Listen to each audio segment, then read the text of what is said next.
All right, so we are back. Thanks to Chris and Catfish. Manny Marshall, I got Oliver Lang up here, and we are watching the East Tennessee State Buccaneers take on the Tennessee Volunteers, a little Tennessee rivalry. I like that little rivalry. Yeah, and it looks like, so Tennessee, the Volunteers, totally dropping the ball. Looked like, again, it's the same thing we saw earlier on. Look at this. What is going on here? Yeah, complete chaos. Essentially what happened was Tennessee Volunteers going to sleep on East Tennessee, and he comes out of the... And there's just mass pandemonium on the field. Yeah, right now nobody really knows what's going on. It looked like... this is Tennessee on the left in the orange, and they're Tennessee... Yes, Tennessee Volunteers are in orange and black. Gotcha. And East Tennessee State Buccaneers are in the black and yellow. Or it looks like, yeah, yellow, blue, and black. All right, well then, so it looks like what happened was it looks like the Tennessee Volunteers were kind of wrapping that game up, and a guy came flying out of the dead box, eliminated one of them, but it looked like he had a hit on him, so he was going to play in a one-on-one, grabbed the flag, actually, and the referees grabbed him and said, hey, pal, you're out. Yeah. So the referees have sorted out the madness, and it looks like the Tennessee Volunteers will be taking the first point. Tennessee's been playing NCPA for a while now, and always one of those teams that's on the verge. Right. So they could be a contender here today and this weekend. Well, it's kind of cool to think that both these teams travel from the same area, all this distance to come play here. I wonder if they practice each other. Do the colleges practice against each other? The colleges do practice against each other sometimes, but it just depends on logistically where they're at. Right. I mean, it only makes sense if you're going to play in the same division. Yes, they might be, paired up here, and obviously one of the guys needs to win. But at the same time, they're both from Tennessee. They're both representing their state, and they, I think they should kind of have a nice little alliance. So that's kind of how it works, right? Sometimes, right? I guess, yeah, you're right. Sometimes, because I'm sure they're probably at each other's throats all the time too. Yeah, exactly. I mean, you would think that that's what would happen. However, it doesn't always work that way. And we had the same issue with California teams, right, on the pro level. Not always the best of friends. Right. Yeah, but at the same time, deep down, it is. You are torn. At the same time, you want to see them win because they're from California. But at the same time, I guess it depends on who they're playing. I'm going to root for anybody that's playing against the Russians because they're from Russia. But if I have the opportunity, or if Infamous has the opportunity to get knocked out, I'd love it as well. Well, we always want you secretly, even if your buddies are on that team, you want the good teams to get knocked out so you don't have to play them on Sunday. Absolutely. That is the truth. And especially if they're really good teams, because then you can kind of make fun of them behind their back. I think that's probably one of the reasons why I hate losing that much, because I know people are going, Oliver lost. Wear it, Oliver. Well, you haven't been doing much losing so far this year. Yeah, I know. I'm trying to quit. Trying to quit losing? Yeah, in general. That's a good thing to give up. Yeah. So you gave up losing for Lent, essentially? Yep. So here we go. The second point going into this match here. Tennessee kind of making an even spread here, it looks like. And East Tennessee, solid breakout, except they lose a player off the break, so 4 bodies left alive for East Tennessee, and it looks like the Volunteers from Tennessee eliminating 2 of the other Tennessee Black Knights.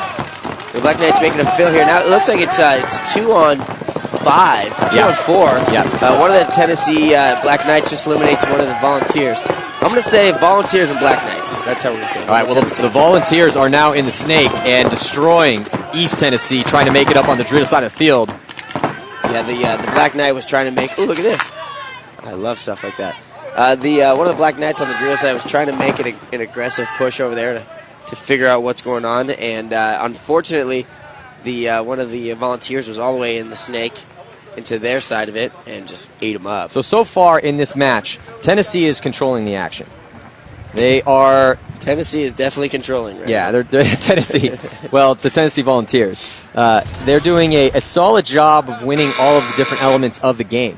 You have the beginning of the match when you were beginning of the point, trying to get as many, you're trying to shoot as many of the opposition as possible, and then control and dictate the pace of the game. So far, that's what Tennessee's doing. Yep. Again, I think we need to say the Volunteers or Black Knights, because I get agree confused. to disagree. Agree to disagree. I get confused when you're saying Tennessee is leading. Well, there's East Tennessee and Tennessee. Right.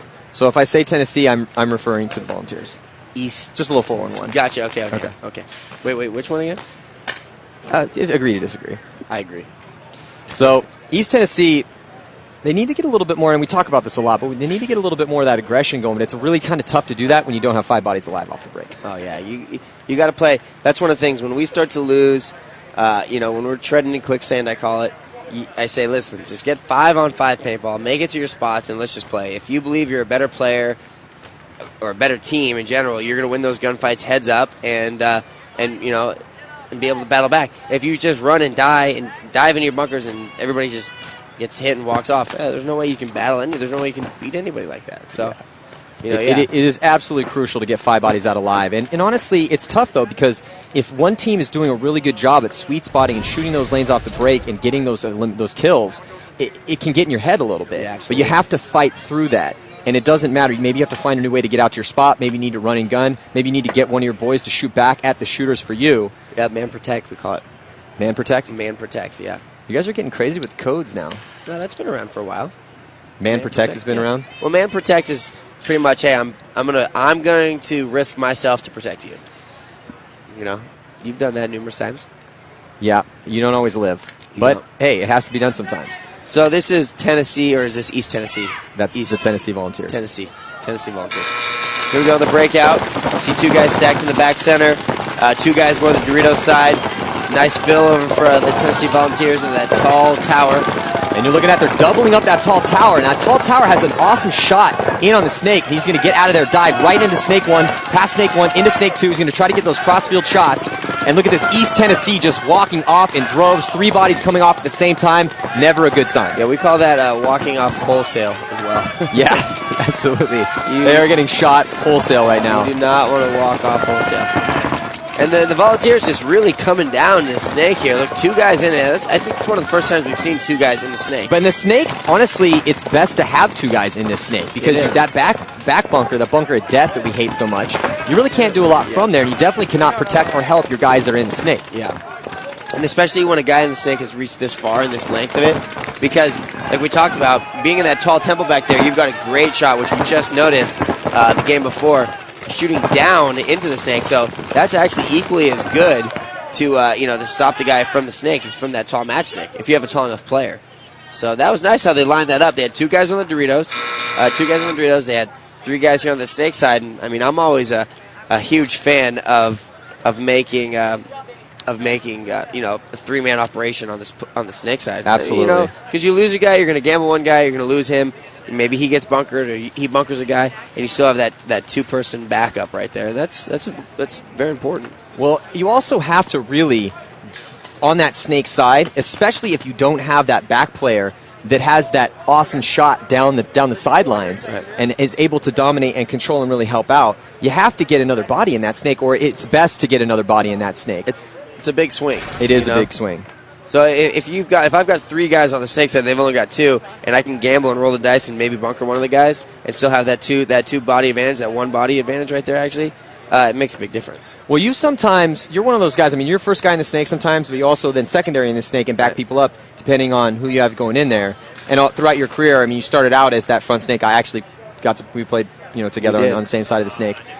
What's going through your mind when you're in the snake? You're the first guy in the snake. Well, I mean, like we talked about earlier, it's the most important is getting there. So once you've got there, that's the hard part. Now it's time to produce something. Mm-hmm. Of course, you want to get in there. You want to kind of pop up real quick and try to get a kill, an elimination somewhere across the field. Mm-hmm. But the thing is, though, just as you know, when you hear someone in the snake, you hear snake's hot, everybody looks at the snake. So if you're in the snake and everybody's shooting at you, best to not just stick your head up because everybody's firing at you.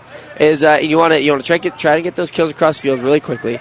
Then you want to look down the tape and just kind of worry that battle down the tape. Mm-hmm. Eliminate that guy so that it's free and clear, so the next guy can come in and go all the way down and shoot everybody else. And you're kind of doing that as you're a team player. You're that first line of attack. You're going to go bunker that guy or however you got to do it, and then bam, now they've got a freeway and your next player can come down and shoot everybody in the back. And that's kind of how it should work, you know. It's a session. Sometimes you get to bunker the guy and then shoot everybody else, and that makes you look great. But that's really fun. Yeah, but, you know, even in textbook paintball, I think the first way to do it is one guy goes, gets that first elimination, and the next guy comes up and picks it up. And look at this. Again, all the way past the 50-yard line. I mean, Andrew honestly, Donahue. the Volunteers here are really just cranking it up. I mean, they're playing the Snake the strongest that I've seen all weekend, and they're just shooting the Black Knights out of their spots off the break. I mean, these guys aren't even living but 5-10 seconds. Yeah, Donahue's doing a really good job over here. That's number 10. Andrew Donahue right into his Tennessee loader. Volunteers is just having a field day over here on the Snake side of the field. I mean, East Tennessee's really not even putting up a fight at this point. You know, and then after that, they've got, is that Donahue? And then who is the secondary body that's coming up the way? They got Benjamin DeVault. He's the third guy, it looks like. And then there's another body that's going to be, who's that? Number 12. Well, he's the second body in there, and he's doing a really good job as well. Tennessee's not doing anything wrong at this point, but at this point, especially when you're running up the score 4-0 with about 4 minutes and 20 seconds left on the clock, you also got to kind of ask, well, is Tennessee just playing really well, or is East Tennessee just playing really bad? Well, you know what's going on right here is it looks like East Tennessee is just getting shot out of their spots. Mm-hmm. You know, and they're running off the break, and they're not getting those kills. Nobody on the Volunteers are dying off the break. Mm-hmm. You know, have you seen anybody die yet? No, they have not getting shot off the break. Shooting lots of guys off the break. They're getting shot off the break, that's for sure. Yeah. And then, you know, it's easy to play paintball when it's 5-on-2. I'll tell you that much. Yes, very, very simple. Yeah. Especially when no one's shooting at you and you're in the Snake and you have everyone's back. I like that a lot, actually. Yeah. You know, it makes that's my favorite. 5-on-2 is my favorite type of paintball to play. You know, I might be good at paintball, but I'm really good when it's 5-on-2. I'm such a monster gunfighter when it's 5-on-2. You should see me, yeah. Oh, wow. Yeah. I just dominate. Yeah. You know, when we just have massive amounts of firepower. I'm actually even really, really good too when it's 5-on-1. Yeah. That's when I'm at my best. I run all over the place when it's 5-on-1. I can go with my gun up. I'm really good at bunkering guys when it's 5-on-1. That last guy. Yeah, when he's shooting at the other four guys and just completely loses me, and I just block him out and run him down. Doesn't know love it's that. coming. Doesn't he know it's coming? Where are you aiming for when we're shooting that last guy? Totally depends on who it is, right? Yeah, oh, for sure. Is there anyone you have a vendetta against right now? No. Been bonus balling you? No, we've been winning, so I don't have a vendetta against anybody. Cleared the table of all vendettas? Yeah. I'm starting fresh. No penalties, no vendettas. Well, I lied about the penalties. I was like, you're such a liar. But no vendettas. You know, no, there's never $20 really in the pot. I have a vendetta against every single Russian player. Is that bad? No. And here we go. All right, let's see if East Tennessee can get something going on here. Just not able to get things done. They triple up that back center and then sprint out to the corners. They lose the Dorito 2 off the break. At least they try to get some distance over there on the Dorito side of the field. They're just continuing to struggle, losing bodies out of their bunkers. 3 bodies left alive for East Tennessee. And again, Tennessee Volunteers just all over the place, able to get in the Snake. I don't think we've seen a player... I don't think we've seen an East Tennessee player get past one of the back bunkers yet. Yeah. And you know, I'm going to stop watching East Tennessee off the break. I think we need to start watching the Volunteers off the break because they're doing something absolutely right. I keep looking at the Black Knights to figure out what they're doing wrong. And really, I mean, I can't see because they had a mildly safe breakout that last point. You know, 3 guys in the back center. You'd think they eliminate 1 guy, and no, they did. So I need to start watching the Volunteers. I mean, they're doing really well. Whatever they're doing is working because it's 5-0. Yeah, the score is 5-0 right now. Yeah. You see referee in there checking out one of the Tennessee players' guns. You know what I asked earlier? Do you think were they practicing each other? I don't think they were practicing each other because usually a team when they're practicing each other, they've got a somewhat similar playing style, or like it's like California teams, and they practice all the California teams, and they are that aggressive style of play. So right now these guys, do they look similar? No. The similarities are non-existent, and Tennessee is just completely dominant right now. There has not been a spark of life from East Tennessee yet. I hate to say it. I hate to say that as well. But they're not really getting anything done off the break. They're not shooting any Tennessee players off the break. They're not taking any ground. When they do try to take ground, they're getting destroyed. It does not look good for East Tennessee. No, East Tennessee, without a doubt, needs to call a timeout. Again, ice off the Volunteers. Let them sit out there in the sun. It's hot out there in that sun, especially with all your gear on. Let them sit out there, pull it together for 30 seconds, and say, "Hey, okay, let's not do that again." Whatever we just did 5 times in a row. Well, they need to go back to the whole. Like we just talked about this. Anytime that the game gets to this point, you have to go back to the basics. Look, let's get 5 guys alive off the break. I don't care what bunkers we have to go to in order to make that happen. Let's get 5 guys alive off the break, and then we'll go from there. Play for 30 seconds. Roll your guns. Don't lose any stupid gunfights. Don't make any dumb moves, and just start from there. We get 5 guys alive, and then we can make things happen from that point. But they're not getting that done. If I was their coach, I'd be in their ears, and I'd say, "Look, okay, let's get some. Let's get some volunteers, but who is actually going to try to run out to their bunker and stay alive? Let's get some volunteers. Got to play these guys." East Tennessee, probably I'd want some of the volunteers actually on my team if I was East Tennessee at this point. Yeah, we'll trade you for Andrew Donahue, and we'll trade Colby Jarrett. Let me get Colby, Jarrett, and Donahue. Yeah, right now is a time a trade could help out the Black Knights. And that's unfortunate. The Black Knights have such a more threatening name than the Volunteers. I mean, right? They have that Batman-esque. Needless Dark to say. Knights, Black Knights. Black Knight. I mean, if I had to close my eyes and picture a Black Knight playing or fighting against a Volunteer, I would choose the Black Knight. I would too. Right. Because the Volunteer is not so scary. They are out here. Right now, the Volunteers are very hands. scary. And the Black Knight, and these guys are Rochambeauing to see who's playing. It doesn't look like the Black Knights have some sort of a coach, because usually your coach makes those plays. They definitely did just Rochambeau to see who was going to play. Really? I just Rock, paper, scissors? Yes. And needless to say, number 44, Roberts, won, as you see him walking into the screen here in a second. There he is, the proud victor of the Rochambeau right there. Did he go scissors? I don't paper? know. I couldn't see it from here. It looked like rock.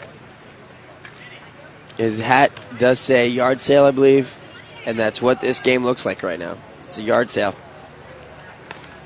All right, so let's see here. East Tennessee needs to stay alive off the break. They need to get some sort of aggressive moves going on. Yeah, they need to maintain for a little bit. And when you're getting beat this bad, it's all about get to your spots and stay alive. I'm gonna watch the Volunteers right now. I'm gonna see what they're doing. All right, on your screen, that's the Volunteers on the breakout.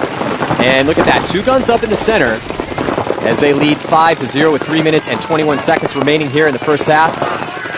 You're looking at that kill count here, top center of your screen, as the Volunteers making their way again past the 50-yard line. No one's stopping them. Oh, finally gets shot. The back of that corner, your corner of death. He just happened to get there at the perfect timing and swing out pretty wide. But at the same time, look at this, 2 Black Knights walking off wholesale again, and a third. So now it's going to be 2 Black Knights against 3 Tennessee players.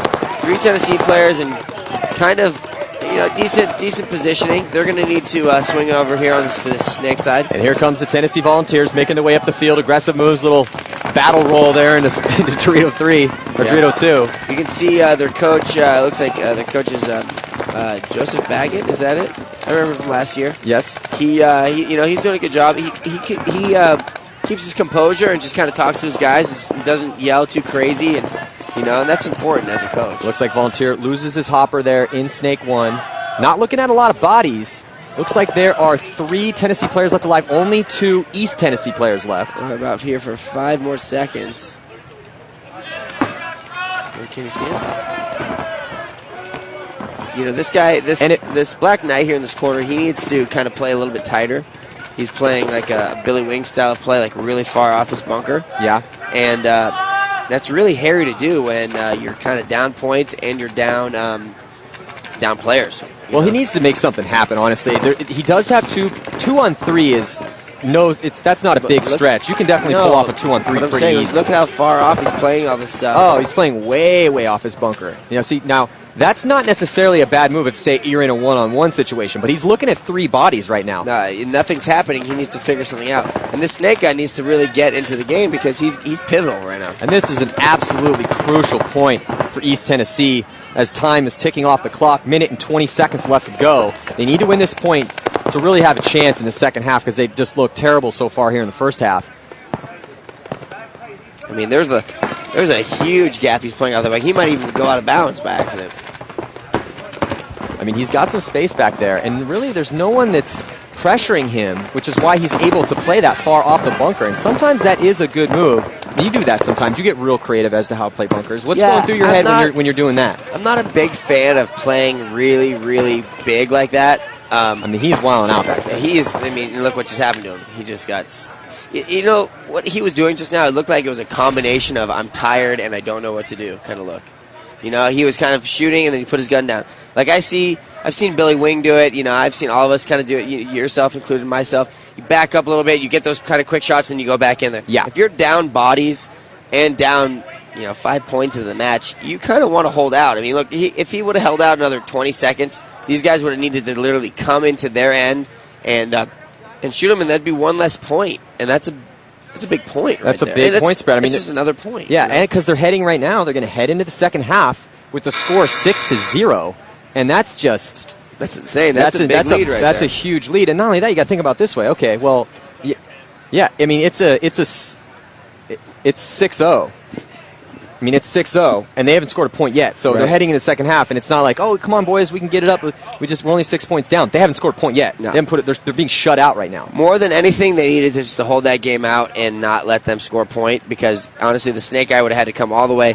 But I was looking, and it does not look like the Black Knights have a coach at all. And that's going to hurt.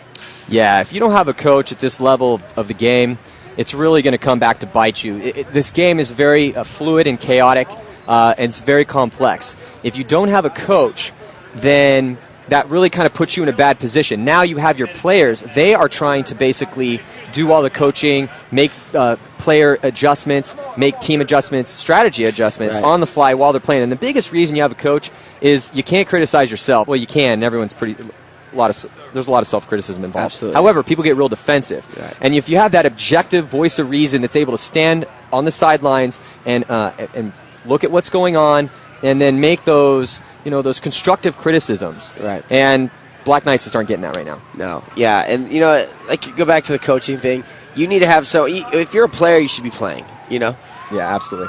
All right, so halftime coming up. We'll be back in a few moments. Don't go anywhere.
All right, we are back here. The score, a devastating 6-0 whooping that Tennessee is putting on East Tennessee State right now. I'm Matty Marshall. I have Oliver Lang up here in the broadcast booth with me. And we've seen some phenomenal paintball by Tennessee and some pretty shady paintball by East Tennessee. Yeah, I mean, I just watched the Volunteers do that last breakout. They just look solid. And again, I blinked of an eye. I looked to my right, and two of the Black Knights are walking off. So, yeah, and it looks like we have Laura on the sidelines with the coach from East Tennessee. Let's check it out. All right, Coach. So you're having some struggles shooting them on the breakout. Just talk about that and maybe what that's doing for your overall struggles. I mean, you can't shoot anybody on the break. It's hard to get up on bodies. Our paint's just bouncing off of them. It's just Probably this Florida heat. It's what's got it. Okay, so it's all the heat. It's not you guys? Oh, well, I mean, it's partly us. We haven't really practiced X-Ball. This is our first Class A event, so we're still getting used to playing X-Ball. And, 2 minutes between each half. We've only got 8 players, so it's really making it rough. Some of us are really getting tired out there. Okay, well, what are you seeing from Tennessee on the snake? I mean, they're really doing a nice job over there. Yeah, they're either sending one to that corner or they're stacking 2 in that temple, and then once they get in there, we just really don't have any way to stop them. They just come right down into our S3, S4, just really shutting us down. All right, we'll try to keep those guys encouraged, okay? All right, thank you. All right, back to you guys. All right, thanks, Laura. So, yeah, I mean, basically that is the story. The Florida Heat apparently getting to East Tennessee, and they only have 8 guys, so they're running a skeleton crew, and it shows. Yeah, having a skeleton crew is never the best, especially in the first day, the first round. You need to have depth, especially in this format. You need to be able to run 2 lines of, and you want to have 8 superior guys with 2 lines, and then you make a hybrid line if you have to. Yeah. The hybrid line for you guys out there is hybrid lines is kind of the best guys that are playing the best that day, or the better players on the team, and you mix them all together because you want to spread them out on 2 separate lines so that you kind of get a nice even playing keel. Yeah, and that's actually a point of contention. We've talked about this before, but when you're kind of plugging in the talent, and you maybe can speak to this, what's the methodology behind that? Extrapolate. Actually, wait till the next point, but I think that's an interesting point for the folks at home. All right, so on the breakout, let's see if East Tennessee can get something rolling here as the second half begins. Oh, and it looks like they definitely have 5 bodies left alive. So 5 bodies left alive for East Tennessee as they're making aggressive moves up in the center into the yellow zone. 1 player. Oh, so, okay, now both teams, 4 bodies left alive.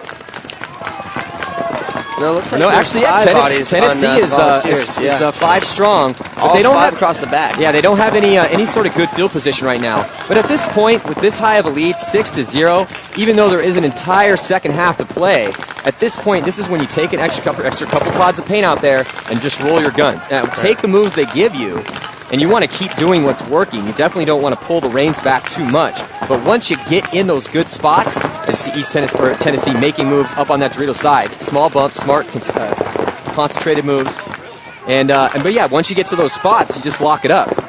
Yeah, right now you see that guy. He just made that kind of a strange move, almost backwards into that door. But it was smart because he needs to get into the snake. He was kind of ineffective at that stand-up, and especially when the Volunteers made a move into those Doritos on that side. And now look at this, evening it up, making it 4-4. So 3-4. There's 3 of the Volunteers left and 4 of the Black Knights.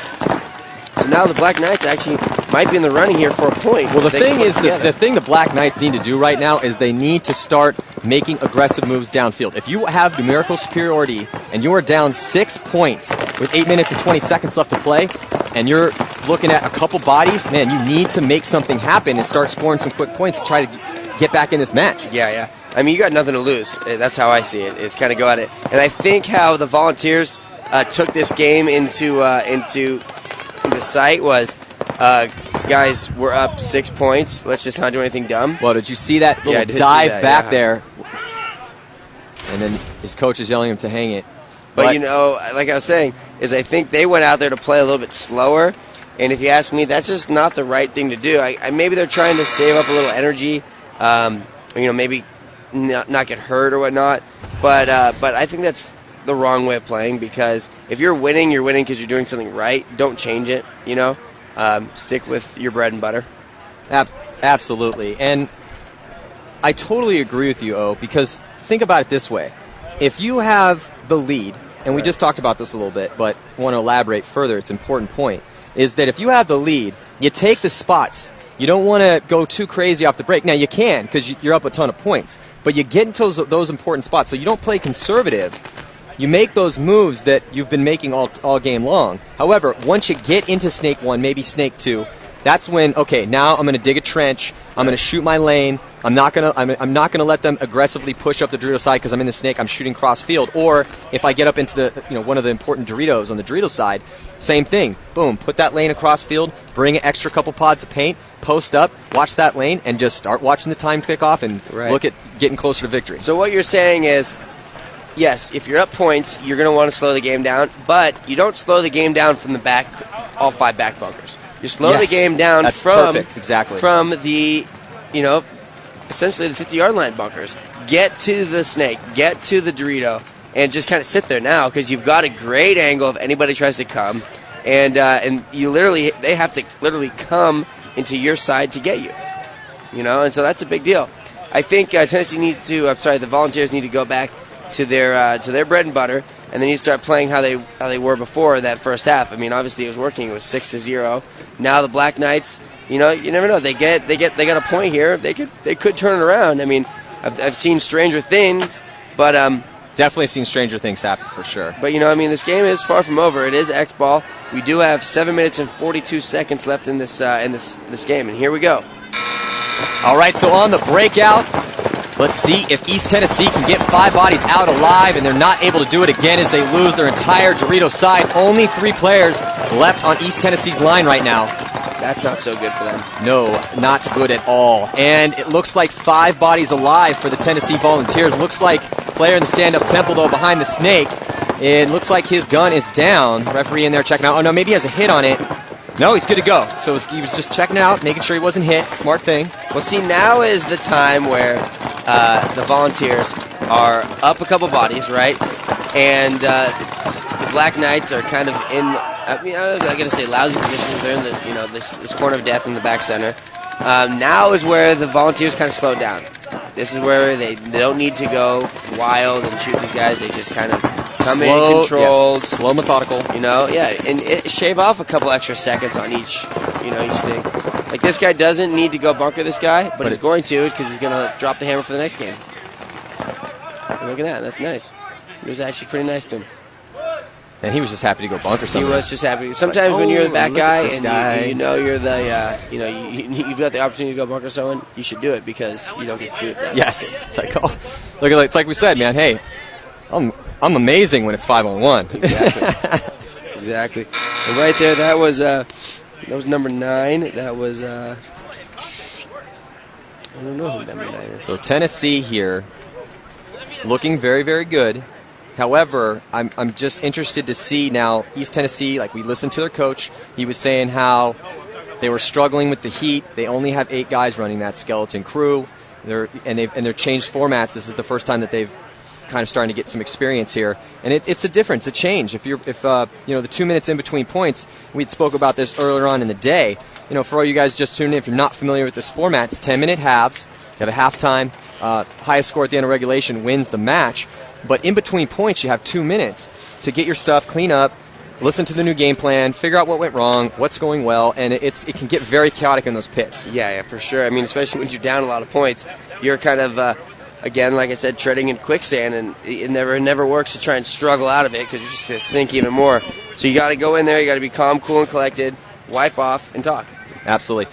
All right, looks like we have Laura down on the sidelines talking about Tennessee's uniforms. Let's listen in. Okay, so a lot of people interested in the swag we've got out here with these uniforms. Ben DeVault here from Tennessee. What are you wearing? Do a little turn for us. I mean, do a red carpet walk. What do we need to know? We got a little jersey here. It's made of polyester. It's pretty easy, breathable. You see over here, it's got some breathing holes right here. It's made by Raza. It's really lightweight.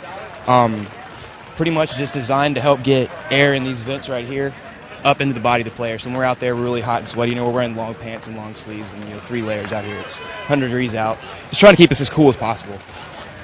Okay, who designs these? This is made by Raza. It's a company out in California, I believe, and they've made a few of the jerseys out here for the colleges. We got these last year for nationals. We've been happy with them, so we stuck with them. Okay, just talk about the heat and just having the ventilation in this that can help you deal with that. It makes a lot of difference. I've had some jerseys that have been, just cotton straight like this, and it gets really hot. So just along with having the air come through the jersey, help it breathe a little bit, and just drink a lot of fluids while we're out here today. It really helps out a lot. How much does one of these go for? Right now, we were actually selling a bunch of these we had made for $125. The players get them for about $70. So. I think I'm going to buy one. We can hook you up. All right, thanks, Ben. Thank you. All right, so here we go. Start of this point, 7-1 is the score. 5 minutes and 48 seconds left to go. And it looks like East Tennessee still struggling over here. Now they're struggling on the Snake side of the field. 2 guys walking off at the same time. I mean, it looks like the Volunteers are just kind of they've outmatched them. They're not doing anything. As you see right there, they are sitting there, and they're in all 5 of the back spots right there. They are completely just hanging out. So it's the East Tennessee State University Buccaneers. Oh, my goodness. We've been doing this wrong the whole time. Good to know. Good to know. Great to know. Well, no more Volunteer talk. Back to the Buccaneer talk. Buccaneers. No, Volunteers is good. It's Tennessee Volunteers, East Tennessee State University Buccaneers. Wow. Well, Even rhymes. Volunteers, Buccaneers. Again, it's a little bit more threatening now if I close my eyes and I think about the Buccaneer fighting the Black Knight. I think the Buccaneer would win. The name is still better. Yeah, the name is a little bit more threatening. All right, so here we go. Tennessee, again, making its way down the snake, what they've been doing all game long, and also on the Dorito side of the field, swarming up through the center as well. Look at that, 3 guys stacked up on that Dorito side. The Black Knight just kind of holding down that little spot, and, they're just no match for the Buccaneers right now. No match whatsoever. And with the horn blowing, another point is going. Yeah, 8 to 1. 8 to 1. Really not looking good. Again, about 4:20 left on the clock. Yeah, I mean the Buccaneers have opportunity right now to make this probably the biggest point spread game of the event so far. They keep it up. I really think though they went back. They're sitting there trying to hold out. And, yeah, I kind of agree with you on that a little bit, but it's like, hey, guys, okay, look, we're up this much. Maybe they've got some guys that are in the pits. Let's throw them out there. Let's make this guy go over here. Let's try this shot. They're playing it right now like they're playing it to win the tournament. And I really think right now when you've got that big of a point spread, you need to just experiment. And experimenting is really good. Again, I said there's guys that are on the bench, that don't normally get playing time, that maybe aren't as experienced. Right now is the prime time to throw them in and get them some experience. These 1 or 2 games that they might play might make all the difference for them. Well, also for the Buccaneers at this point, it's really about experience. You need a whooping occasionally to sharpen you up. Oh, I'm so confused now. They are the Buccaneers. Yes. Oh, and the Volunteers are still playing. Yes. See, okay, I thought that the Volunteers. It's getting late. It's hot, bud. It's all right. It's all right. Well, you look good though. You look good. There's a lot of these papers here, and I'm trying to really, really hard to figure out who's who, but it's really not helping me when there's 2 zeros, and the name is cut off here because this is the Tennessee. Volunteers, sorry.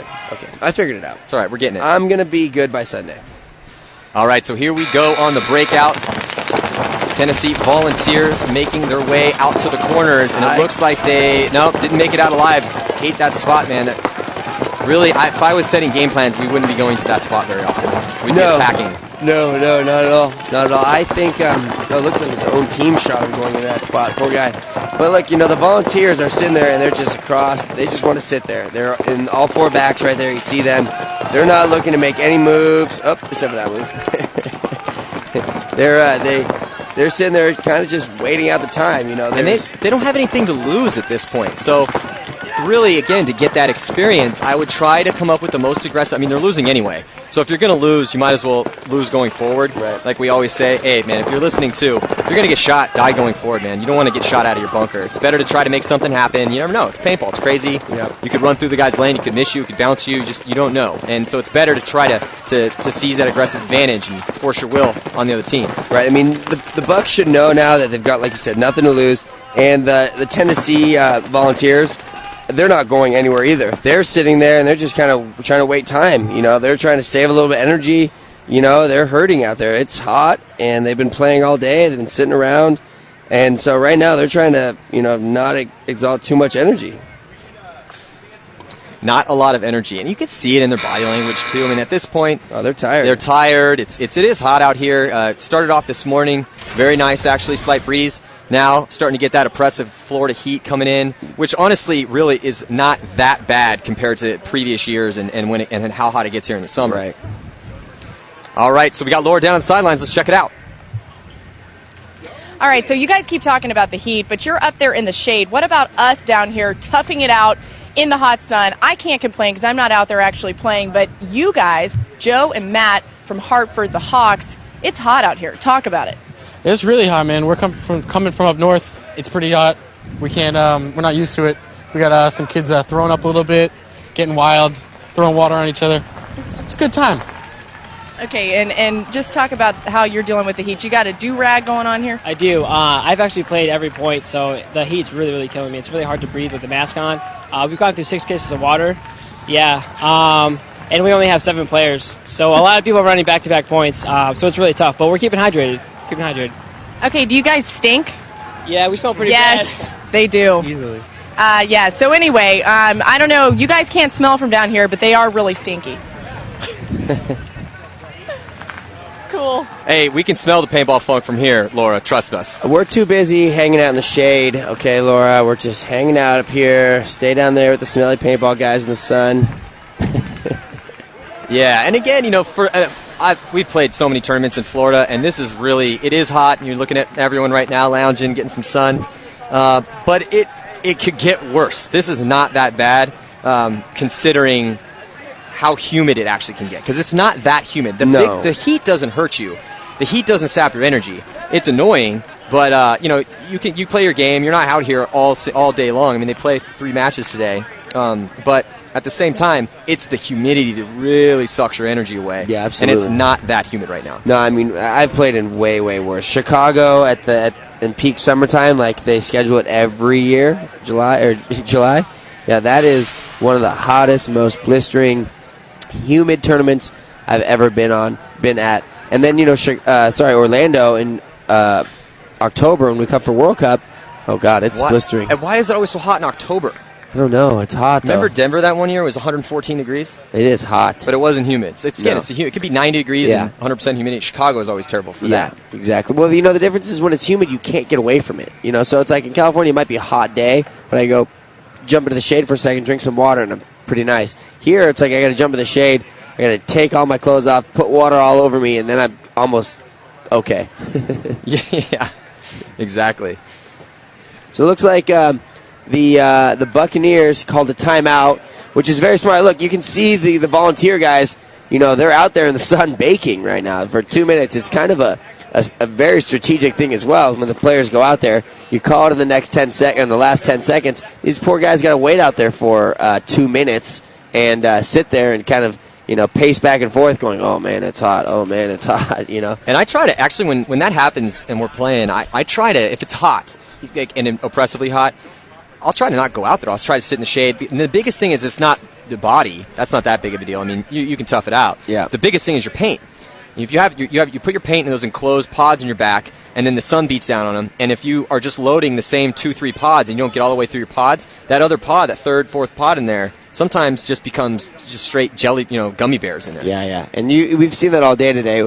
And actually, the Buccaneers coach was saying that in the beginning of the second half. He said that they're just bouncing them, and I believe it.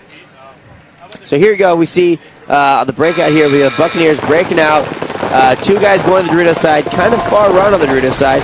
Back center kind of dancing, makes it out to that corner somehow. I don't know how he did that. He looked like he got shot or he got caught. You see the Volunteers right there making that was the first time they've come to that center stand up. Maybe they're trying to experiment a little bit, and that's important, especially when you're up. Right now it's 9-1. These guys, as the Volunteers, they should be trying everything and anything. Absolutely. And experimenting and learning, Right now is day 1. If you're doing this well, obviously they're winning. If you're doing this well, start experimenting. Try different things. Go to the center. Run a little bit further. Try this shot. Put a different guy shooting a lane. It might make a big difference. Well, and the biggest thing, too, is that, yes, if you have game plans you have not tried out yet, well, hey, man, try it when it doesn't matter. 2 minutes and 2 seconds left to go. It's 9-1. This game is over. And if you're the Tennessee Volunteers, you should be trying everything that's in your bag of tricks to see what works and what doesn't. And also, they're being scouted by other teams right now. Other teams are standing around watching them play, seeing them put a whooping on East Tennessee. And you should change it up a little bit. Throw your B squad in there too. Let them get some reps, get some experience. You know what's crazy is the Buccaneers are they want to win, of course. They're doing it one body at a time. Right now, if you look at their lineup right there, they're down 8 points. There's a minute 30 seconds left, and they're not trying to push it. And that's just, you gotta try. And otherwise, It's like, hey, why'd you come out here? Why have you been putting in the effort? Practicing or whatnot.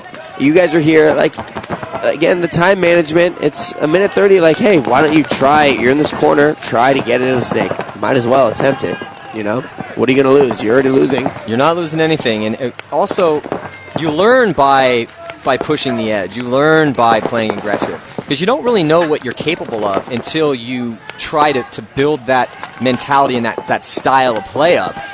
And again, there's nothing going on right now it's nothing on the line because this game is over. Right. So this is when, just let it all hang look out. at this right now. Okay, perfect example. If we just panned out, you'd see that everybody is focused on that one Dorito guy. Okay, all three of the Tennessee Volunteers. Okay, I don't know why that guy would come that way. We just missed it, but the snake side corner went to the inside. He should have came right into the snake, and he would have shot 3 guys in the back. And you're looking at right now polishing off the last player on the field, Tennessee Volunteers, doing work, grabbing that flag, and they might be able to get one more point. Yeah, of course. Point. Guys are yelling at him from the sidelines. Somebody was saying, don't hang it. Someone was saying, hang it. I don't know why they wouldn't hang it. Why not? Yeah, it's one more point to say that you beat them by. And that's important, Absolutely. Getting checked right there. He is clean. Making that final score 10-1. And is that the biggest blowout we've seen all day today? Yeah, that is definitely the farthest point spread that we've seen. We've seen some great games today. I was really impressed with the UConn-Penn State game and the Cal State-Army game. Army looks pretty solid. That's a team that is just every year they get better and better and better. Right. Cal State, they have Corey Bornstein coming out of Aftermath Camp. He's a great player. Mm-hmm. And then also Chris Tregarthen coming out of Hitman Camp. Those are 2 hardcore camps out of Southern California. So definitely impressive that they were able to beat Army. But I'll tell you what, Army impressed me because they kept that game so close for so long. Yeah, absolutely. Well, I was watching, and Army just kept going at them. And I guess that's kind of what they're installing into you as a student, at that school, is attack, essentially. And I watched them, and they never gave up hope. They kept fighting. There was one point where they messed up, and they ended up losing. Had they have not lost that game, I bet they might have even gone on to win that first game. Yeah, and then UConn playing Penn State. UConn, that was their first loss of the year. Really? Yeah, they have not lost yet this year. And Penn State, they have that solid snake lineup. They have Wiki over there, right, and they got Tyler Nalig, and then Pastor comes in when those guys are tired. And Pastor knows his job. He knows what he needs to do. He knows that I was talking to him about it. He's like, hey, man, Tyler and Mike are awesome. So I'm just going to, load pods and do what I can, scream from the pit, and I'll go do my work when I need to. And so you got to know your role. And he knows his role well, and he's good, man. He's a really good player, too. So it really helps these teams that have that depth. You're riding your A guys, and then when they can't ride anymore, boom, put your next guys in. Right. And if those guys are solid too, they're a force to be reckoned with. And Penn State, definitely one of the favorites here at this event. There's nothing better than a team player, and a team player like that is huge. Some guy that just knows, hey, I can compete, and I can get in there at any point. As long as you guys aren't handling it, I'm going to go in. But if you guys are handling it, handle it, and it shows. Absolutely. All right, well, Laura is down on the sidelines with Joey Baggett. Let's listen in. All right, so a pretty big beatdown there from a team from your home state. Just talk about the win. Well, we actually know a lot of those guys. We grew up playing around them, played on teams with them actually in other tournament series. And it was great. We wanted, to have a good time with them. We all did. We were moving in tomorrow. They're not. And we had a good time playing. But they're a solid team, and they won their AA division last year, so they're going to keep getting better. I know they will. Okay, do you think this was a case of you guys just being that good or them being that bad? Well, this is their first tournament ever, and we've had quite a bit of experience. So we're pretty good, and we have good gun skills, good lighting skills, and we've been playing a lot longer than they have. So Okay, so how do you keep your guys motivated as a senior when, things are an obvious win for you with a huge margin of victory? How do you keep them going? Really, we just have fun, and we're a team that we don't ever get each other's throats anymore. We used to, but we've really bonded, and we just have a good time together. And whoever wants to go on the field, and whoever wants to play what position, they go out there and they do it, and it keeps us going, and keeps from getting old. Okay, you got all kinds of teams out here scouting you and checking out what you're doing. Did you guys try to keep it creative for them? We do. We switched up a lot because we definitely don't want anybody to know what we're going to be doing in the elimination bracket. But we scout the other teams too, and we just want to keep some surprises out there for everybody. All right, so more surprises up in the booth with you guys. Well, that was well put right there. He said it perfectly. Yeah, so the final score is going to be 9-1 in favor of Tennessee, putting a beat down on East Tennessee State. Next up, we have the Hartford Hawks taking on the Liberty Flames, and I'll tell you what, I'm very excited to see Liberty Flames play. They impressed me last year. They looked very solid. The team is very well funded. They have a great practice facility that apparently they literally, took some dynamite and dynamited like the side of a mountain in order to put their practice field there. So they're well funded. They got great support from the team. They have some very talented players on that squad, and I'm looking forward to seeing ball. I love that. I kind of root for the teams that are well funded because that means that if they do good, then they'll get more funding. It's not like a pro team like the Dallas Cowboys that are just spoiled or whatnot. They're just going to get money and fundage, or whatnot. But these guys, if they get a little bit of fundage from their college, and then they come out here and they do well and they produce, the college is going to say, hey, well, we'll give you some more money. That happened to UConn, actually. Yeah. UConn started out not as well funded as they are now, but they were so successful, ended up winning the national title. And because of that, and on the strength of their play, they're very professional guys. They represented themselves well. And because of that, their school gave them more money, which then begets more support, which ends up you being better. Right. You just have a bigger war chest, man. It's easier for you to practice. You can get paint. It's less of a financial drain on the players themselves, so they're able to focus more on it. And we're seeing that happen to some of these teams. Well, it's like all these, even some of these Ivy League schools, they've been in competition for, 100 years, who's better. So I like to see these teams come out here and the school give them fundage and then do well. And the next, another high-end Ivy League school or whatever school may be goes, hey, wait, you're giving them money for the paintball. We want to do that too. We want to start our club. Yeah. If you're going to do it, then we're going to do it. Exactly. And next thing you know, you got colleges all across the country, giving money for paintball, and that's a beautiful thing. Yeah, and it's already kind of happening a little bit, so it's really cool to really see these guys come out here to compete and to really help the sport itself. And also, the level of play just continues to get better and better in collegiate paintball. So, every year, it's very cool to see these guys continuing to step their game up. Yeah, absolutely. I really like their jerseys too. They're nice and clean, and I can read them easily, and that's good. It's good for TV. They do kind of look like the Russian Legion jerseys a little bit, though. They do look like the Russian Legion jerseys. Yeah. I like their color. Well, the Russian Legion jerseys, red, white, and blue as well. But this is Liberty. Great. Neat. Liberty. Yeah, Liberty University. It's a Christian college. Very well-behaved young men. Talked to I think he's their coach. And it was funny because there was a little something, I can't remember exactly what happened, but it had something to do with, not like an almost fight or an argument, but he's like, come on, man, we're Liberty. We're not going to get in fights on the field. It's not going to happen. I like that. Call it right out. So, no, they're good guys. And how'd they do last year? Do you remember?